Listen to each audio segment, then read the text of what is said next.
హింసాత్మక ఘటనలతో బంగ్లాదేశ్ అట్టుడుకుతుంది. రాజకీయ అనిశ్చితి కొనసాగుతుంది. ఇలాంటి టైంలో భారత భూభాగంలోకి ప్రవేశించేందుకు బంగ్లాదేశీలు ప్రయత్నిస్తున్నారు. సుమారు 600 మంది దేశ భూభాగంలోకి చొరబడేందుకు ప్రయత్నం చేశారు.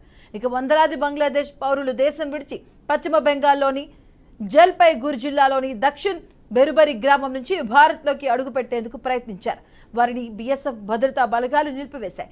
బలవంతంగా భారత్లోకి వచ్చేందుకు ప్రయత్నిస్తే కాల్పులు జరపాల్సి వస్తుందంటూ హెచ్చరించారు.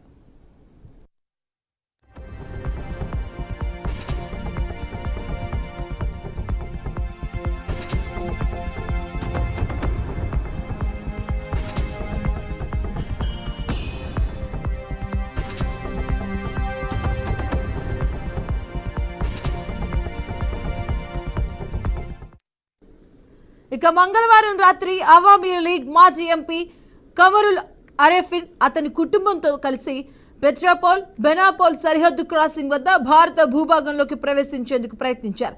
వీసా లేనందున వారిని ఆపే ప్రయత్నంలో పరిస్థితి ఉద్రిక్తమైంది. బీఎస్ఎఫ్ దళాలు వారిని తిరిగి బంగ్లాదేశ్కు పంపారు.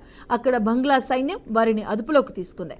అంతర్జాతీయ సరిహద్దుల్లో 200 నుంచి 500 మీటర్ల మధ్య భారత్లోకి ప్రవేశించేందుకు బంగ్లాయిలు ప్రజలు వేచి చూస్తున్నట్లు BSF north Bengal frontier DIG Amit Kumar Tyagi తెలిపారు. ఇక పరిస్థితి అదుపులోకి తెచ్చేందుకు బంగ్లా సైనికాధికారులతో సంప్రదింపులు జరుపుతున్నట్లు పేర్కొన్నారు. ఇక మరోవైపు ఒడిశా తీరంలోనూ కట్టుదిట్టమైన భద్రత ఏర్పాటు చేశారు.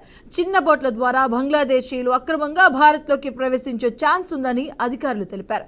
480 కిలోమీటర్ల తీర ప్రాంతంలో అధికారులు కట్టుదిట్టమైన ఏర్పాట్లు చేశారు.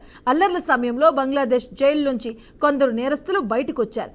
ఈ నేపథ్యంలో అధికారులు మరింత అప్రమత్తమయ్యారు.